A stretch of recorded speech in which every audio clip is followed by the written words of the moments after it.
Call of Duty Ghost miał ciężkie zadanie, jak każda zresztą gra, która jest międzygeneracyjna. Początkowo Activision wspomniało, jakoby miała działać na nowym silniku. Jednak informacja, że gra pojawi się też na PlayStation 3 i Xbox 360 sugerowała, że bardziej chodzi o nową wersję silnika niż zupełnie nowy engine.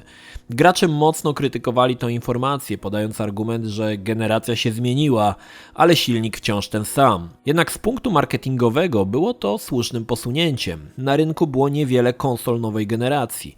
Wydanie gry na nowym silniku zapewne zmusiłoby Activision do zrezygnowania z wersji gry na PlayStation 3 i Xboxa, a co za tym idzie, ilość sprzedanych kopii byłaby dość niska. Uruchamiając nowe Call of Duty czuć było, że idzie nowe. Feeling strzelania, HUD zdawał się być bardziej nowoczesny niż poprzednie odsłony. Silnik IW doczekał się potężnych zmian. Najważniejsze z nich to światło HDR generowane w czasie rzeczywistym oraz użycie technologii Umbra, z której korzysta m.in. Wiedźmin 3, Arkham Knight czy Destiny. Technologia pozwala na renderowanie tylko widzialnych obiektów na scenie przez gracza. Obiekty ukryte za innymi nie są renderowane, a co za tym idzie, spora część mocy zostaje do wykorzystania. Gra działała w końcu w 1080p w 60 fps i była pierwszą konsolową częścią serii, która pozwalała osiągnąć te liczby. Fabularnie Ghost po części miał wprowadzić nową historię oderwaną od Modern Warfare i Black Ops. W grze wcielaliśmy się w jednego z braci Walker, którzy po spektakularnym zniszczeniu orbitalnej broni Odyn przystępują do oddziałów duchów specjalizujących się w misjach daleko na terytorium wroga. Ich zadaniem jest odszukanie byłego członka oddziału, który przeszedł na stronę wroga i zaczął polować na członków oddziału Ghost. Fabularnie gra była krytykowana przez graczy, choć ja muszę przyznać, że mi się ogólnie podobało. Owszem, nie oferowała zupełnie nic nowego, ale wątki były zrozumiałe, a kolejne misje dobrze przemyślane i cieszyły oko. Chyba najciekawsze z nich to walka w zatopionym Caracas po zniszczeniu Tamy i podwodna misja na Oceanie Atlantyckim. Choć warto wspomnieć, że przyjdzie nam też walczyć w przestrzeni kosmicznej. Ta nie była pokazywana w serii od czasu krótkiego epizodu w Modern Warfare 2. Twórcy mocno promowali jedną z nowości w grze. Był to owczarek niemiecki Rayleigh, który pełnił rolę aktywnego pomocnika, a i raz czy dwa w trakcie kampanii mogliśmy nim sterować, zabijając wrogów z ukrycia. Rayleigh był miłym dodatkiem, choć akcje marketingowe promujące psiaka były dość wyśmiewane przez graczy. W grze przyszło nam też polatać za sterami śmigłowca i ponownie zasiąść za sterami czołgu. Jako że gra działa się w niedalekiej przyszłości, autorom pozwolono puścić trochę wodze fantazji, choć technologia, która się pojawiała, nie była aż tak nierealna. Next-genowa wersja silnika IW robiła robotę, widać to było chociażby w jednej z pierwszych scen na orbicie okołoziemskiej, gdzie gra ocierała się wręcz o fotorealizm. Użycie oświetlenia HDR dawało wspaniałe rezultaty.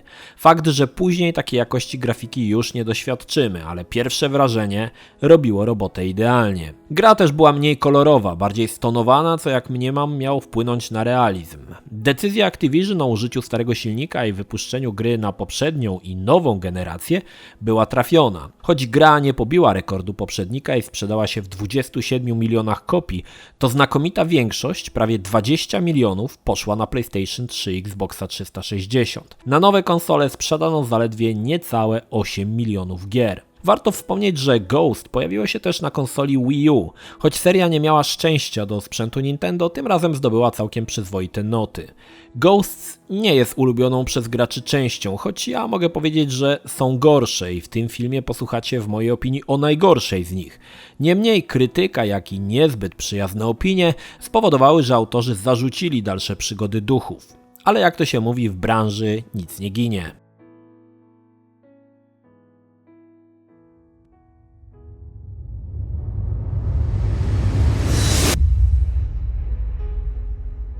Advanced Warfare kontynuował ścieżkę, którą rozpoczęło Black Ops 2, czyli drogę ku przyszłości. Tym razem gra rozpoczynała się w odległym 2054 roku. Podobnie jak Ghosts, była w pewien sposób oderwana od pozostałych części. Wcielaliśmy się w Jacka Mitchella, który podczas jednej z misji traci przyjaciela i sam zostaje mocno okaleczony. Pomoc oferuje mu Jonathan Irons, w tej roli znakomity Kevin Spacey, szef największej prywatnej korporacji militarnej Atlas. Jack, wyposażony w specjalne cybernetyczne ramię, zaczyna walczyć dla Atlasu, z czasem odkrywając jego mroczne sekrety. Fabularnie Advanced Warfare stał dość wysoko. Historia była ciekawa i spójna, a zatrudnienie Kevina Spacey było co prawda zagrywką marketingową, ale on sam w grze wyglądał doskonale i pojawiał się dość często, a jego wizerunek był w pewien sposób powieleniem jego roli z House of Cards. Silnik gry został zbudowany całkowicie od nowa i czuć było zmianę w stosunku do poprzedniej części. Dodatkowo użyto zaawansowanych technik animacji, z których korzysta James Cameron przy tworzeniu drugiej części Awatara. To robiło wrażenie. Doskonale wypadły też prerenderowane cutscenki, którym bardzo blisko było do fotorealizmu. Wygląd postaci, oświetlenie, jak i oteksturowanie to najwyższej klasy robota. Jako że gra działa się w przyszłości, ponownie dano graczowi możliwość używania fantastycznego uzbrojenia, choć trzeba przyznać, że w granicach rozsądku. Samo wykorzystanie szkieletów Exo też nie było aż taką dużą fantastyką. Amerykańskie wojsko prowadzi badania nad tą formą wsparcia możliwości żołnierza od dawna. Ponadto pojawiło się parę ciekawych pomysłów, np. ładunek wygłuszający. Niestety postanowiono zwiększyć ilość Quick Time Events. Miejscami przesadzono i wyszło to dość głupio. Słynne Pay Your Respect zostało wyśmiane przez graczy na całym świecie. Grę ponownie wydano także na platformy zeszłej generacji, jednak ilość graczy grających na PlayStation 3 i Xbox 360 topniała w oczach. W sumie sprzedano 22 miliony kopii, co nie było wynikiem zachwycającym, a zarazem dawało wyraźny sygnał, że seria niekoniecznie idzie w dobrym kierunku.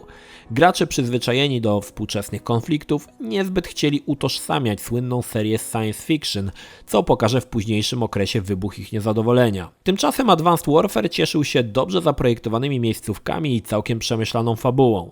Misja w Grecji czy szalona jazda po autostradzie cieszyły oko i pompowały adrenalinę. Znalazło się miejsce na sceny, gdy gracz kierował z wnętrza potężnego mecha czy futurystycznego czołgu. Gra wypadała całkiem nieźle, pomimo że setting akcji zmienił się diametralnie i obawy graczy, poniekąd słuszne, że doprowadzi to serię w dziwne miejsca, były uzasadnione. Ale gra nadal się broniła. Strzelanie było przyjemne, historia ciekawa, no i Kevin Spacey, który dawał radę. Owszem, poza nim brakowało wyrazistych postaci. Nic nie zastąpi kapitana Price'a czy innych bohaterów z Modern Warfare. Szkoda trochę, że od momentu wejścia w nową generację bohaterowie w zasadzie byli jednorazowi i z części na część będą się zmieniać, przez co ciężko wypracować więź jak chociażby z Woodsem czy Soapem.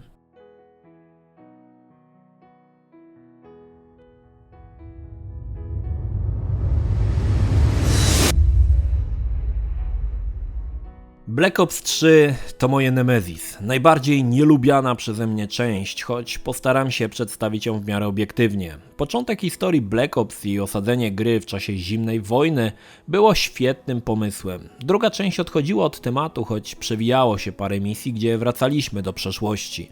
Niestety Black Ops 3 postanowił przenieść gracza w odległą przyszłość, dokładnie 40 lat po części drugiej.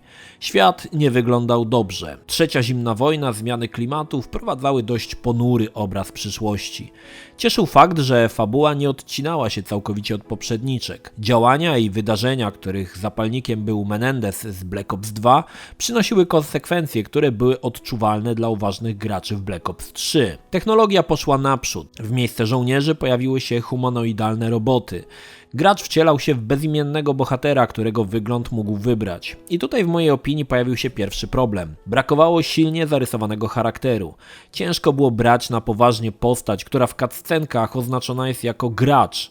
I był to spory problem z polubieniem i identyfikowaniem się z główną postacią. Gra korzystała z silnika Black Ops 3, który był modyfikacją silnika Black Ops 2. Ten z kolei bazował na Black Ops, a ten na IW 3.0. W konsekwencji gra korzystała ze starego IW, choć pod inną nazwą, choć oczywiście naniesiono odpowiednie poprawki. System animacji, oświetlenie, symulacja wody podnosiły jakość generowanego obrazu i nadal nie czuć było, że to wciąż ten sam engine. Niestety muszę przyznać, że gra wyglądała gorzej niż wydany rok wcześniej Advanced Warfare. Najbardziej jednak jednak gra zawodziła w warstwie fabularnej, w czymś, w czym od lat w miarę się sprawdzała. Wcześniejsze gry, pomimo że działy się w przyszłości, nadal były silnie osadzone w rzeczywistości. Można było założyć, że większość w nich przedstawionych technologii kiedyś się ziści, ale w Black Ops 3 nowoczesność przemieszała się z jakimś kalekim mistycyzmem i kliszami z cyberpunka. Całość wyszła wyjątkowo niestrawnie. Historia była przekombinowana, do tego miejscami idiotyczna. Czary goryczy dopełniał element, który nie powinien się znaleźć, czyli na siłę wtłoczone krótkie mapki z czasów II wojny światowej dziejące się w wirtualnej rzeczywistości. Niestety pod kątem historii nic się nie zgrywało. Pomimo prób podążania nitkami fabuły i usilnego jej zrozumienia, w którymś momencie odpuszczałem, bo było to zwyczajnie za głupie. Motywy wirtualnej rzeczywistości, sztucznej inteligencji zrodzonej z sieci, tajemnicze miejsca, głosy, zbyt dużo, zbyt nachalnie. Nawet nie cieszyły te delikatne nawiązania do poprzednich Black Opsów. Pod kątem mechaniki też coś nie zagrało. Strzelanie nie było fajne. Gra ciągnęła się niemiłosiernie. Poziomy były za długie, męczące i nudne. Granie nie sprawiało radości. Wszystko wyglądało jak generyczny shooter od trzecioligowego dewelopera. Gdzieś uleciał klimat serii lub po prostu zawiodła próba stworzenia czegoś więcej niż historii o strzelaniu. A to się nie mogło udać. Call of Duty nie jest grą, w której są miejsca na dywagacje filozoficzne. Ktoś podjął niezbyt przemyślaną decyzję. Zabrakło też znanych aktorów. Występ Kevina Spacey'ego ciężko było pobić, ale jacyś mniej rozpoznawalni aktorzy mogliby się przewinąć. Znaczy no część aktorów gdzieś tam grała, ale dla mnie były to właściwie całkowicie randomowe postacie. Pomimo moich negatywnych odczuć, gra sprzedała się całkiem nieźle, prawie 27 milionów kopii. To robi wrażenie. Jednak popularne opinie, jakoby seria miała potężną zadyszkę, widać było jak nigdy przedtem. Activision też starał się Black Opsem przygotować graczy do lotu z serią w kosmos, co niekoniecznie się podobało, ale historia pokaże, że niesłusznie. Tymczasem Black Ops 3 dla mnie jest jedną z najgorszych części Call of Duty. Niestety domknięcie rewelacyjnie rozpoczynającej się trylogii z punktem wyjścia w zimnej wojnie zupełnie nie wyszło. Szkoda, bo jednak wróciłbym do tamtych czasów z sierżantem Woodsem i Bowmanem.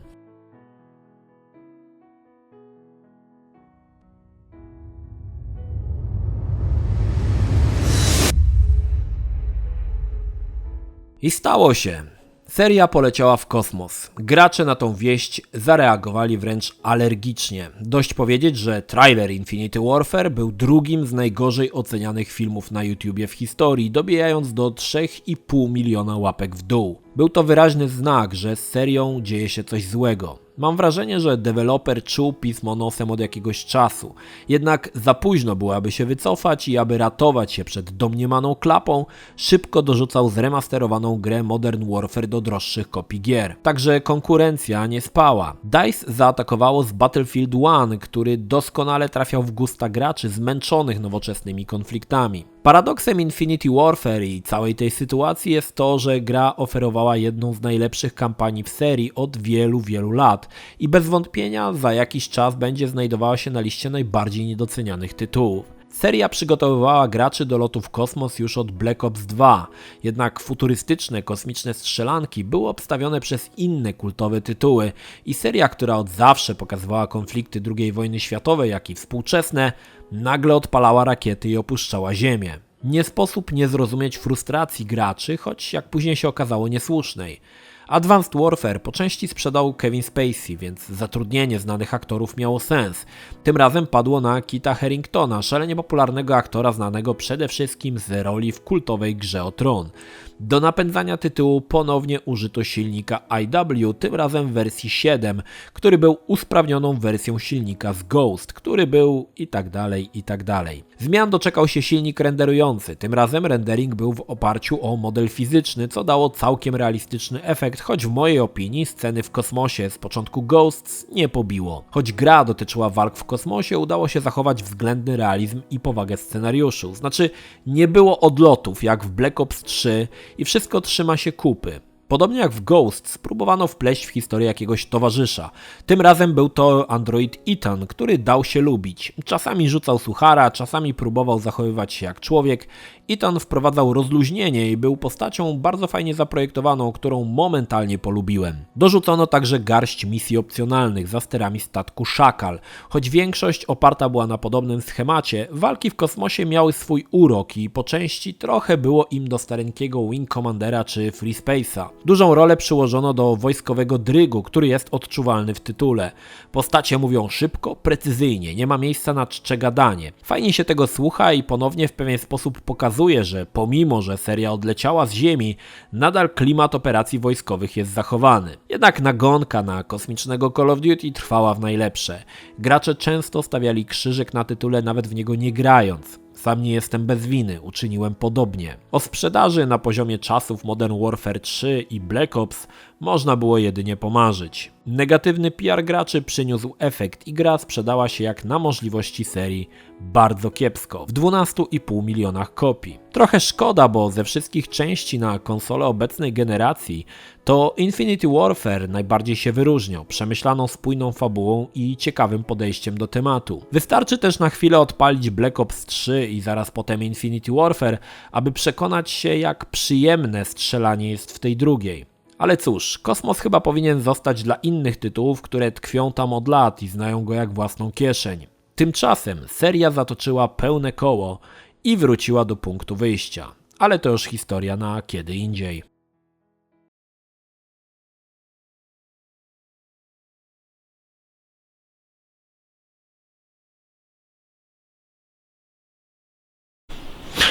Cześć, witam z Energik w takim suplemencie do Story Mode Call of Duty. Wraz z 4. odcinkiem, który przed chwilą obejrzyście, udało mi się ukończyć wszystkie części Call of Duty po kolei. Nie ograłem oczywiście Modern Warfare Remastered i nie ma tutaj jeszcze Call of Duty World War II, na którego recenzję myślę, że będzie osobny film. Natomiast ogrywając te wszystkie części, jedna po drugiej, chciałbym powiedzieć Wam parę rzeczy, które mi się nasunęły, takich wniosków, które przechodząc kolejne części zauważyłem bądź też wysnułem. Przede wszystkim widać, grając w każde Call of Duty, nadal jestem chory, widać jak dużo pracy zostało włożone w poszczególne tytuły. To, że gry wychodziły co roku, to nie miało znaczenia, bo te wszystkie tytuły widać ogromną pracę grafików, scenarzystów, animatorów w kolejne części, które naprawdę wyglądały dość różnie i były diametralnie różne od siebie. Najczęściej powielanym tekstem, który czytam często w komentarzach i słyszę, to, że Call of Duty w ogóle się nie zmienia. No nie zmienia się, co ma się zmienić? To jest gra o strzelaniu. Trudno, żeby nagle zamieniło się w RPG czy grę przygodową. No to jest Call of Duty, tak? To jest seria, która wyrosła na strzelaniu, która będzie kontynuowała to strzelanie w kolejnych latach. Także pod tym kątem też nie można powiedzieć. Kolejny zarzut to sprawa tego silnika, który korzeniami jest w silniku Quake 3 Arena, choć sądzę, że przy wersji już tam IW7 no niewiele tych linijek kodu zostało z tego silnika Quake'a. Natomiast gracze zarzucali często, że kolejne lata, kolejne generacje, ale silnik w Call of Duty wciąż ten sam. Pytanie tylko, czy to przeszkadza, bo w mojej opinii, jeżeli przyrównamy którąkolwiek część Call of Duty, do wtedy aktualnie wydawanych gier, to Call of Duty zapewne i tak by miało lepszą grafikę niż wiele z tych tytułów, które byśmy podali. Pamiętajmy, że jest to strzelaninka korytarzowa, tu nie ma otwartego świata, tutaj można naprawdę stworzyć cuda na kiju z mnóstwem asetów, z mnóstwem różnych detali, z tego względu, że poruszamy się po korytarzach, więc no dużo można tam zrobić, tak? Na pewno jakby to była na przykład gra z otwartym światem, to mniej wtedy tych asetów by było i w mojej opinii ten silnik się nadal broni, on już jest, niektórzy mówią, że przestarzały, ale kolejne zmiany wprowadzały też to, że twórcy, którzy pracowali nad grą, więcej się uczyli i widać było, jak z każdą kolejną częścią wyciągają coraz więcej z tego silnika. Oczywistym jest, że nie można w nieskończoność tego ciągnąć, że w którymś momencie ilość technologii, które można podpiąć pod ten silnik, się kończy, bo silnik będzie po prostu za bardzo archaiczny, nie będzie obsługiwał tych technologii, no i wtedy oczywiście przejdą na nowy. Natomiast ja uważam, że to, że oni korzystają z tego silnika, w mojej opinii nie ma zbyt dużego znaczenia. Jeżeli gra jest nadal dobra, broni się fajną fabułą, świetnym feelingiem strzelania, spoko, niech robią na tym samym silniku. To nie jest silnik z Tomb Raidera, gdzie przez pierwsze 4 części te wszystkie gry wyglądały tak samo i wtedy technologia szła bardzo do przodu, grafika wyglądała coraz lepiej, a Tomb Raider był tak jakby jedną nogą w tych archaicznych początkach akceleratorów. Natomiast tutaj poza częścią pierwszą Call of Duty, wszystkie części Call of Duty z wyłączeniem tych części oczywiście na PlayStation 2, począwszy od drugiej części, odpalając dzisiaj, możesz spokojnie w nie grać. Nawet Call of Duty 2, jeżeli odpalisz sobie ją dzisiaj na własnym sprzęcie, ona nadal się broni, nadal wygląda ładnie, nadal można spokojnie w to grać. Owszem, są pewne archaizmy, które z czasem, na przestrzeni kolejnych lat, kolejnych części były wyeliminowane, ale sama graficznie oprawa w Call of Duty 2 nadal się broni. To jest ogólnie fenomen, że grę, która posiada tyle lat, która ma już na karku tyle lat, nadal można bez jakiegoś problemu grać i cieszyć się całkiem niezłą grafiką. Także to jest też fenomen i wcale ten silnik, który wykorzystują już od lat, w mojej opinii nie do końca przeszkadza. Grając też w Call of Duty zauważyłem pewne powtarzające się schematy, z których korzysta albo wszystkie części Call of Duty, albo większość. Od czasu Modern Warfare, czyli słynnej misji w Prypeci, praktycznie w każdym Call of Duty pojawia się misja albo w której idziemy sami ze snajperką i eliminujemy wrogów po cichu, albo misja, gdzie idziemy ze snajperką z towarzyszem. Mam wrażenie, że Activision od lat, przez kolejne części, stara się pobić tą misję w Prypeci, wrzucając tego typu misje, a nuż się uda. No niestety jeszcze się nie udało. Innym dosyć śmiesznym w ogóle detalem, na który zwróciłem uwagę później, to to, że praktycznie w każdej części Call of Duty, też od któregoś momentu, jest atak na platformę wiertniczą. Nie wiem, z czego to wynika, ale w większości Call of Duty mamy misję, która dzieje się na platformie wiertniczej, którą wysadzają w coś tam. Zazwyczaj albo jest albo coś związane, czy jakaś platforma na morzu. Niekoniecznie to musi być platforma wiertnicza. Także cały czas te misje jakby się przewijają, te same. Call of Duty to też fajne wykreowane postacie, do których się przyzwyczajaliśmy. Szczególnie z tych pierwszych części od Modern Warfare, Kapitan Price, Soap, Black Ops, Bowman, Woods. Natomiast z czasem, co jest w mojej opinii też sporą bolączką serii, autorzy zrezygnowali z wykorzystywania postaci w kolejnych częściach. To jest widoczne szczególnie w tych Call of Duty na aktualną generację konsol, gdzie wszyscy bohaterowie są jednorazowi, oni już się dalej nie pokazują, tak? Także bohater, który jest głównym bohaterem w jednej części, potem już go nie ma, tak? Jest kolejna część całkowicie oderwana od poprzednich, nowa fabuła, wszystko nowe. Próbowano trochę, wydaje mi się, zrobić to z Ghostem, znaczy rozpocząć nową trylogię w momencie wydania Ghostów, ale gracze mocno niechętnie patrzyli na tą część. Po części nie rozumiem, znaczy ja sam osobiście uważam, że te negatywne opinie na temat Ghost są mocno przesadzone. Mi się ogólnie podobało i grało mi się w to całkiem nieźle. Owszem, było to coś innego niż Modern Warfare i Black Ops, a zarazem nie wprowadzało nic nowego, jeżeli chodzi o mechanikę, ale tak jak powiedziałem, no to jest strzelanka, tak? Oni próbują tam, no wiadomo, dodasz helikopter, dodasz jeżdżenie czołgiem, ale to już było. No co tu wymyśleć nowego? No ciężko wymyśleć w strzelankach FPS coś nowego. I bazują na pewnych schematach, które już były powielane wielokrotnie. Natomiast ja uważam, że Ghost było całkiem spoko. Słynna Black Ops 3 i moja taka negatywna recenzja też nie wzięła się znikąd. Faktycznie uważam, że jest to jedna z najgorszych części Call of Duty. Każdy chyba ma swoją ulubioną i najgorszą część Call of Duty. W moim wypadku jest to Black Ops, która zupełnie do mnie nie trafiła i scenarzyści po prostu odpłynęli na jakichś kwasach za daleko i nie wiedzieli potem, co z tym zrobić. W mojej opinii wyszło to dosyć, muszę przyznać, dosyć kiepsko. Jeżeli spojrzymy na całą taką spuściznę serii, czyli na te wszystkie części Call of Duty, to nie sposób nie przyznać, że przez lata seria wyznaczała trendy, kierunki strzelanek FPS, przynajmniej tych militarnych, bo te strzelanki kosmiczne szły jakby swoją drogą. Natomiast wydaje się, że one przez lata wyznaczały trendy i kierunki. Przez to wiele gier, które potem szły tą drogą wydeptaną już przez Call of Duty, nawet Battlefield, właściwie Battlefield 3, który też pokazywał współczesny konflikt, on szedł tą drogą, którą rozpoczęło Modern Warfare. Wiele tych gier podążało tymi ścieżkami. To też jest dosyć ciekawe, bo wielu graczy uważa, że cały czas że Call of Duty, tak jak mówiłem, już cały czas to samo, a jednak mnóstwo elementów, które pojawiły się w Call of Duty, inni twórcy podłapywali, tak, między innymi wykorzystywanie skryptów. W kolejnych częściach tych skryptów jest coraz więcej, coraz więcej, ale one napędzają fabułę. Ja muszę przyznać, że nie jestem fanatykiem skryptów, ale je lubię, bo one przedstawiają jakieś fantastyczne sceny. To, co jest zawsze fajne w Call of Duty, to to, że zawsze te wszystkie sceny widzisz z perspektywy pierwszej osoby, także jest to jakby jeszcze bardziej imersyjne, że tak powiem, te wydarzenia. Natomiast sama seria, ja muszę przyznać, że z tych wszystkich strzelanek takich militarnych, wydaje mi się, że Call of Duty jest moją ulubioną serią.